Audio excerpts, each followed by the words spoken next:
¿Se escucha?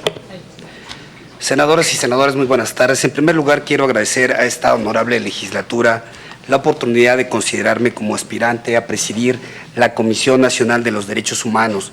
De igual forma, quiero agradecer a las organizaciones de la sociedad civil que apoyaron este proyecto de postulación.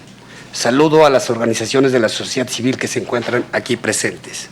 A continuación, me permito presentar a ustedes un resumen del programa de trabajo que presenté para la CNDH, la cual se divide en 3 grandes rubros.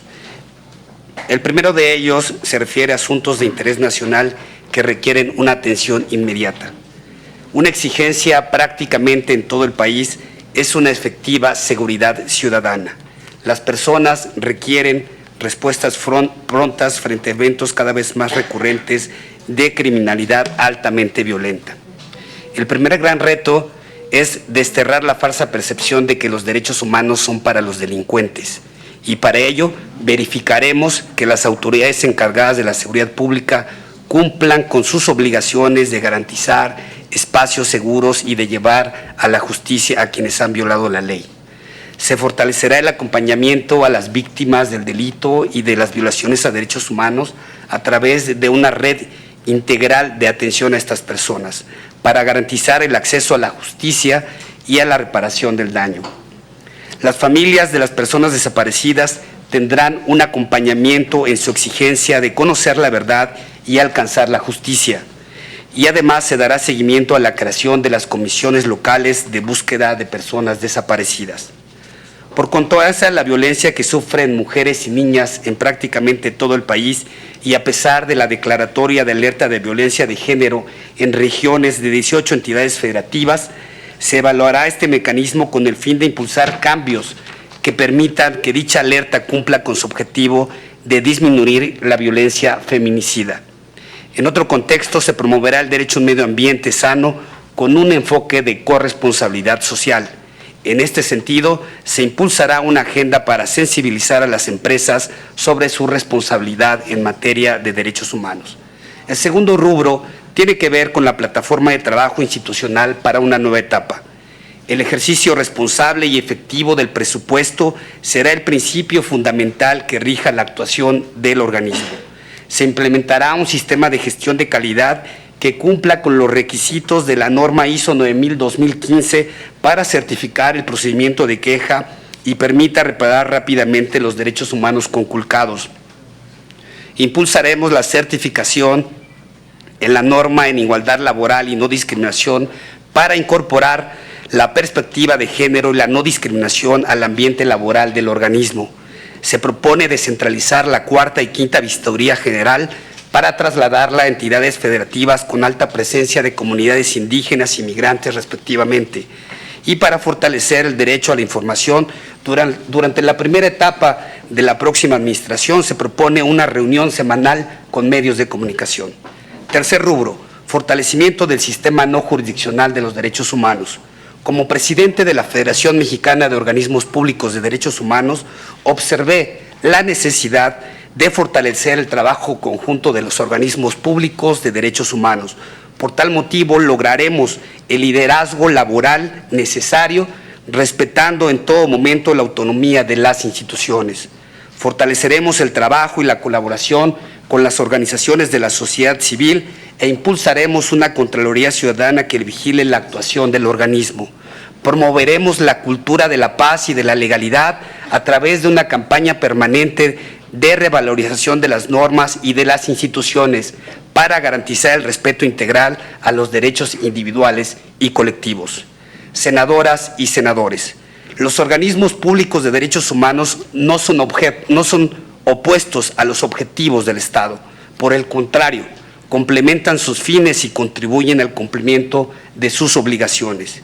Mi perfil académico y profesional, pero sobre todo mi compromiso social, sustenta mi aspiración a presidir la CNDH, para impulsar una nueva etapa que potencia al organismo como una institución dinámica, abierta al diálogo y al trabajo conjunto con las personas, con las instituciones, con las autoridades, para cumplir con las legítimas exigencias de la sociedad contemporánea.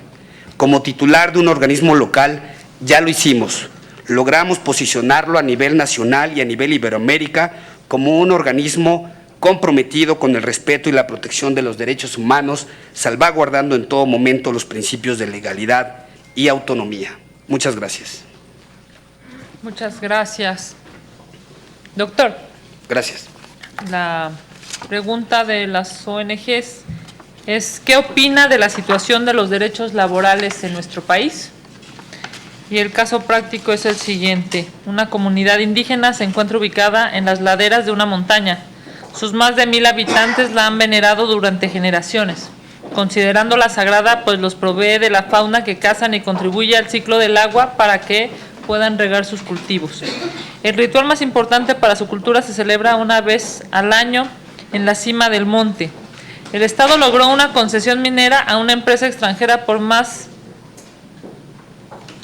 para la extracción de recursos de dicha montaña. Esto generará 500 empleos directos y más de 2000 indirectos, favoreciendo además el desarrollo comercial de la ciudad cercana con alrededor de 100,000 habitantes. La comunidad presentó una queja ante el organismo protector de derechos humanos por el impacto que generaría su forma de vida, así como la pérdida de sus lugares sagrados. En caso de ser usted ombudsperson de este país, ¿qué decisión y criterio adoptaría? Gracias. En primer lugar, debo reconocer que el avance que ha tenido la Comisión Nacional de los Derechos Humanos a partir de la reforma de 2011, donde dio competencia en materia laboral. Actualmente la CNDH tiene dos grandes incompetencias, que es la jurisdiccional y la electoral. Por tal motivo, en materia laboral, sí tiene competencia para conocer asuntos de este carácter.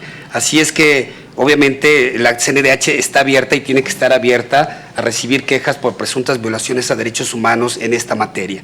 En cuanto al asunto práctico, quiero comentar que los derechos humanos no son opuestos al desarrollo.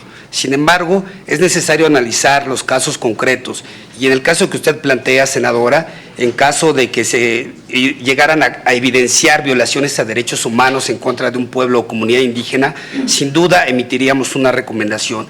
Y esta recomendación iría encaminada en primer lugar a reparar los daños causados a la comunidad indígena.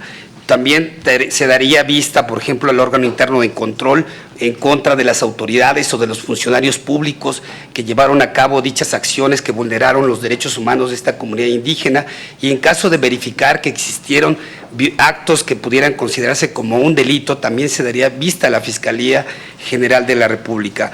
Pero aquí lo más importante es que los documentos recomendaciones de los organismos públicos de derechos humanos deben contener medidas de prevención y no repetición de violaciones a derechos humanos.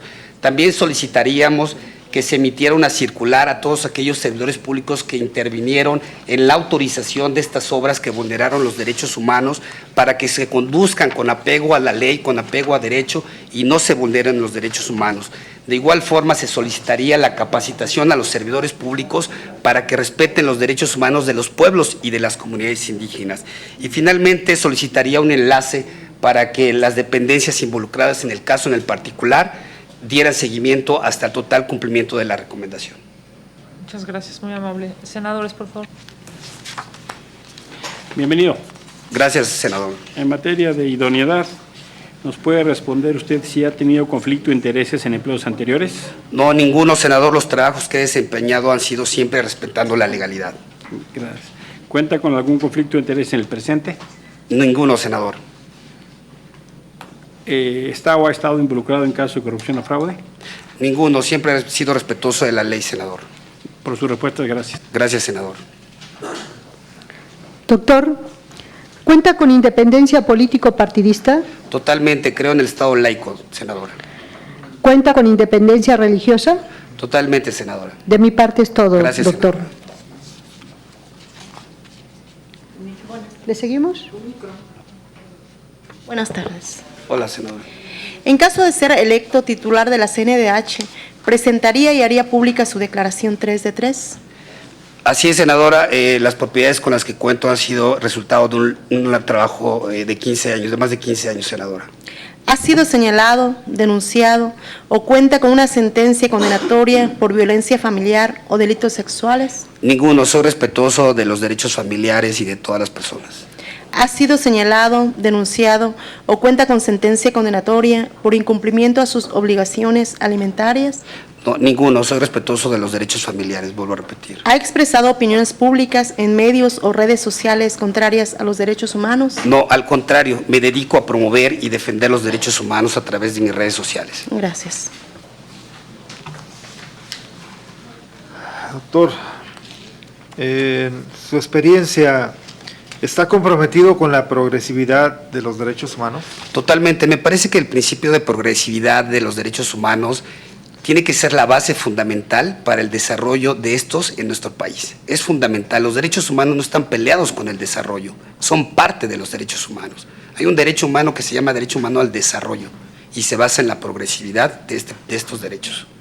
Esto es redundante. ¿Ha trabajado con víctimas de violaciones a los derechos humanos? Sí, tengo la oportunidad de trabajar durante 15 años en el sistema Ombudsman mexicano, iniciando en la Comisión Nacional de los Derechos Humanos, en la quinta visitaduría en la frontera norte, trabajé directamente con el tema migratorio, y en el estado de Puebla como Ombudsman trabajé con prácticamente todos los grupos en situación de vulnerabilidad. Bien. ¿Cuenta con capacidad de diálogo con sociedad civil, academia, colectivos, entre otros? Hoy formo parte de las organizaciones de la sociedad civil y soy académico, y obviamente tengo esta facilidad de transmitir mensajes hacia las organizaciones de la sociedad civil y con la academia también. ¿Cuenta con la debida imparcialidad respecto a familiares y amistades cercanos? Totalmente. Me parece que los círculos sociales, personales y laborales de una persona tienen que tener su justa dimensión. ¿Cuenta con aportaciones en el campo de derechos humanos? Sí, totalmente. Quiero comentarle, senador, un análisis que hicimos cuando fui presidente de la Federación Mexicana de Organismos Públicos de Derechos Humanos. Hicimos un análisis con perspectiva de género del reglamento que regula los cerezos en Puebla para reconocer los derechos de las mujeres internas.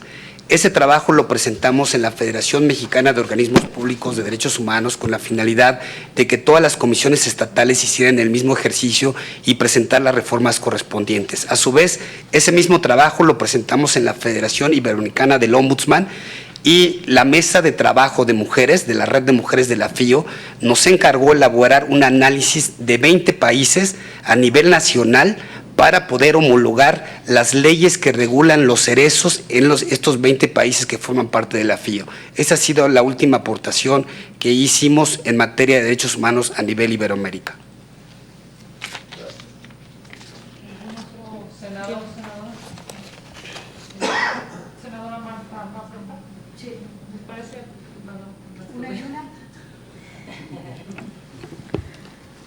Doctor, dentro de su plan de trabajo, usted señala que hay asuntos de interés nacional y de atención inmediata, pero no contempla a las personas privadas de libertad, a la comunidad LGBT y a las personas con VIH. ¿Qué me puede decir al respecto?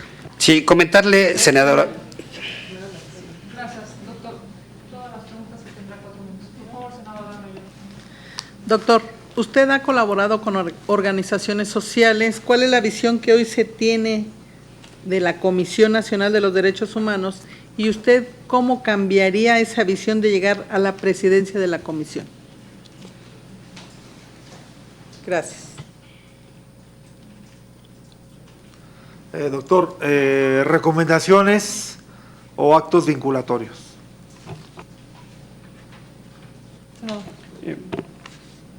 Usted fue presidente de la Comisión de Derechos Humanos de Puebla 8 años. Sí. Y hay organismos de la sociedad civil en su entidad que han mencionado que fue muy poco productivo en cuanto a recomendaciones. Sí. Y que hubo pues omisión o silencio de las violaciones más graves en los gobiernos como los de Moreno Valle. ¿Puede usted darnos algunos ejemplos de las recomendaciones particulares de las violaciones graves cuando el gobierno de Rafael Moreno Valle, por favor? La segunda es, ¿qué opinión le merece la creación de un mecanismo internacional contra la impunidad de México? Y la tercera es, como usted nos dijo, lleva muchos años de ser servidor público. Si ha presentado su 3 de 3 y si no la ha presentado, ¿por qué? Y en su caso, ¿qué faltaría para que la presentare? ¿Me puede repetir la tercera pregunta, por favor? Usted ha sido servidor público muchos años. No. ¿No? Si ha presentado la 3 de 3 o no la ha presentado, la ha hecho pública, Y si es así, ¿por qué no? ¿No? De ser el caso, quisiera que nos explicara. Por supuesto, entendemos que si fuera el caso usted la presentará, pero me gustaría saber la situación anterior. Gracias. Buenas tardes. En el sentido de lo que decía el senador Emilio Álvarez y Casa, en el 2014, cuando usted estaba recién llegado a la comisión en el estado de Puebla, hubo un caso en el que 31 activistas acusaron directamente al gobernador Moreno Valle de represión. Me gustaría saber cómo atendió usted las demandas de esos 31 activistas, porque únicamente pudimos encontrar las 26 recomendaciones que destinó a un solo servidor público de esa administración. Y también me gustaría saber cuál fue la respuesta de la comisión a su cargo en torno a la ley Bala, también del 2014, porque no encontramos ningún pronunciamiento. Gracias. Gracias. Buenas tardes. Mi pregunta es, ¿con qué acciones garantizará la perspectiva de género a periodistas y personas que ejercen libertad de expresión que sean agredidas? Y la otra es la misma que mis compañeros o parecida, porque hay organizaciones de la sociedad civil que cuestionan su desempeño al frente de la Comisión de Derechos Humanos del Estado de Puebla. ¿Qué nos puede decir al respecto? Gracias. ¿Algún otro senador, senador? De no ser así, doctor, tiene usted 4 minutos. Gracias, para la respuesta. senadora. Bueno, en primer lugar, senadora Marta, obviamente el formato de presentación de este programa de trabajo hablaba de 5 minutos y un formato de 10 páginas. Pero quiero comentarle que tenemos un plan de trabajo donde se incluyen precisamente estos grupos sociales en situación de vulnerabilidad. La atención inmediata, he de reconocer un estudio muy importante que actualmente tiene la CNDH, que es la armonización legislativa de instrumentos nacionales e internacionales, y eso nos puede dar mucha luz para poder impulsar reformas legislativas en el Congreso de la Unión para poder avanzar en mayor porcentaje de derechos humanos reconocidos en el orden jurídico mexicano. Entonces, estamos comprometidos jurídicamente, legislativamente, y a recibir todo tipo de quejas a favor de estos grupos sociales en situación de vulnerabilidad. A mí me parece que la visión de las organizaciones de la sociedad civil hacia la Comisión Nacional de los Derechos Humanos es buena, sin embargo puede mejorarse. ¿Cómo? Propondría yo un cambio de denominación que se llamaría Defensoría del Pueblo, y haciendo un análisis comparativo entre la Defensoría del Pueblo, por ejemplo, de Argentina con la CNDH, prácticamente las funciones son las mismas. Cambian jurídicamente, por ejemplo, que la elección del ombudsman en Argentina intervienen 7 diputados y 7 senadores, en México es diferente. Pero lo que yo pondría aquí sería que la CNDH, además de investigar presuntas violaciones a derechos humanos, también investigara intereses reconocidos, intereses legítimos reconocidos en materia administrativa. Ese sería el plus que tendría la Defensoría del Pueblo en caso de que en México se llegara a cambiar el nombre y se quisiera dar una nueva cara a la Comisión Nacional de los Derechos Humanos para fortalecer la visión de las organizaciones de la sociedad civil. En relación a las recomendaciones, quiero comentarle, senadora, que la ley de los organismos públicos de derechos humanos establece cuáles son los parámetros que tienen los visitadores adjuntos, los visitadores generales, para poder en determinado momento concluir una queja. Y una de esas uno de esos parámetros para conclusión es la resolución durante el trámite. Esto significa que no es necesario llegar a una recomendación cuando en determinado momento se han cumplido con las exigencias y no sea una violación grave a los derechos humanos, porque la ley establece que cuando hay una violación grave a los derechos humanos, cuando se trata de la vida, la libertad o la integridad de las personas, necesariamente tiene que haber un pronunciamiento a través de una recomendación, pero cuando se trata de cuestiones de carácter, por ejemplo, administrativa, puede resolverse durante el trámite, y es por ello que bajaron las recomendaciones. También implementamos las conciliaciones en Puebla como medio de resolver conflictos, y también porque la comisión a mi cargo fue autónoma. Antes era un organismo descentralizado y el gobierno del estado exigía 70 recomendaciones por año, independientemente del número de quejas que se recibieran, exigía 70. Cuando ocupé el cargo de la comisión estatal, esto cambió porque fue un organismo autónomo y se emitieron las recomendaciones que debieron de emitirse conforme a la ley. En cuanto a las organizaciones de la sociedad civil, que hacen este tipo de señalamiento. Obviamente quiero comentarles que durante estos 8 años la comisión a mi cargo estuvo las puertas abiertas para todas las organizaciones de la sociedad civil. Se recibieron quejas, se resolvieron durante el trámite. En ocasiones, vuelvo a repetir, no hubo necesidad de emitir recomendaciones porque se aplicaron las hipótesis legales establecidas en la ley, y claro que sí se emitieron recomendaciones en el gobierno que usted apunta, senadora. El mayor número de recomendaciones que se emitieron fueron por violaciones a derecho humano, la integridad física, tortura durante las detenciones. Le pido revisar estas recomendaciones y hay un mayor número de recomendaciones en este tema. Sí estoy dispuesto a presentar mi declaración 3 de 3 porque soy una persona transparente y precisamente los bienes que tengo actualmente han sido el fruto de mi trabajo y estoy dispuesto a presentarlo. En 2014 estos activistas presentaron una queja ante la comisión. Después, aquí hay un fenómeno que se dio durante estos 8 años. Presentaban quejas ante el organismo y posteriormente no eran ratificados. Recordemos que la ley de la Comisión de Puebla establece que cuando se presenta una queja, esta tiene que ser ratificada. Es una ley, eso lo dice la ley. La Comisión de los Derechos Humanos son organismos jurídicos, son organismos institucionales que tenemos que dar certeza jurídica a las personas y aplicar como dice la ley. Si en determinado momento las personas no ratifican la queja, y nosotros la seguiríamos investigando, se estaría violando la ley. Y en el caso en el que usted comenta, senadora, fue esta hipótesis legal.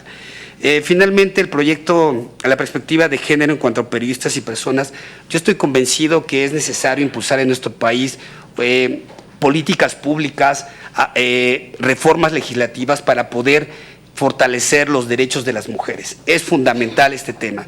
Y prueba de ello fue la alerta de violencia de género que pedimos en Puebla y como lo expliqué hace un momento, es necesario revisar este mecanismo para que cumpla con su objetivo. Porque en los 18 entidades federativas donde está la alerta de violencia de género, hay entidades, hay regiones donde a pesar de la alerta han aumentado los feminicidios. Entonces tenemos que revisar esta ley para poder presentar mecanismos de solución, para sentarnos con las autoridades, para sentarnos con las organizaciones de la sociedad civil y juntos presentar propuestas de reforma legislativa, de políticas públicas, para poder evitar este tipo de violaciones, y no solamente para periodistas, sino para todas las mujeres en este país. Y finalmente, a las organizaciones de la sociedad civil, quiero comentarles que este proyecto ha sido impulsado por diferentes organizaciones de la sociedad civil. Reitero y agradezco el compromiso de todas las organizaciones. Celebramos más de 250 convenios de colaboración en Puebla para trabajar de la mano con las organizaciones de la sociedad civil. En caso de ser presidente de la Nacional, me comprometo a unir esfuerzos con todas las organizaciones de la sociedad civil del país para escucharlas y trabajar de la mano por los derechos humanos de todas y de todos los mexicanos. Muchas gracias. Muchas gracias por su presencia en el Senado. Doctor López Vadillo, gracias por estar aquí el día de hoy. Muy amable.